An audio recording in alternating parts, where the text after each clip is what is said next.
જય માતાજી, કેમ છો બધા?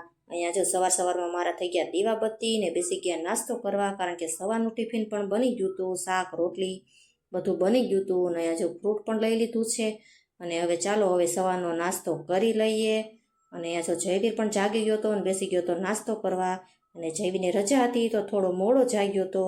અને જયદીપને જવાનું તો આજે વલભીપુર. તો જયવીર કે પપ્પા મને પણ લેતા જાઓ, મારે પણ આવવું છે. તો એ કે જયદીપ કે તો ચાલ તારે પણ આવવું હોય તો એ બે બાપ દીકરો જશે વલભીપુર. હવે મા દીકરી છે એ ઘરે. હવે બેન સૂતા હતા તો થોડું કામ પતાવવાનું હતું, એટલે જાગે પછી મને કાંઈ કરવા દે નહીં. તો ચાલો સૂતા સેતા થોડું જાજુ આપણું કામ પણ થઈ જાય હવે. અને અહીંયા જો બેને ટાટા ને બાય બાય કરી દીધું અને હું મારા મિશન પર લાગી ગઈ. અને જયદીપનો ત્યાં ફોન આવી ગયો હતો કે હું ફ્રૂટ સલાડ ને શ્રીખંડ લાવું છું, તો પૂરીને એવું બનાવી નાખજે. તો સવારનું ટિફિન તો મારું પડ્યું રહ્યું. અહીંયા જો પૂરી બનાવી નાખી અને શાક તો હતું જ તે, અને સૂકી ભાજી બનાવી નાખી. અને અહીંયા જો બેસી ગયા જમવા, મસ્ત મજાનું જમવાનું છે. તો હવે જમીને થઈ ગયા નવરા.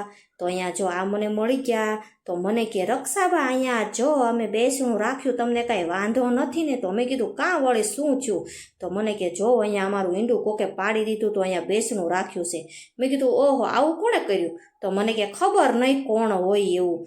તો મેં પણ થોડો એનો ખરખરો કરી લીધો, એના દુઃખમાં થોડોક ભાગ લઈ લીધો. અને અહીંયા જો હવે પાહીબાને લઈ જવાના છે મંદિરે. તો ચાલો હવે વિડીયો પૂરો કરી દઈએ. અને હા, તમને મારો વિડીયો જો ગમ્યો હોય તો લાઈક કરી દેજો, શેર કરી દેજો અને ચેનલને કરી દેજો સબસ્ક્રાઈબ.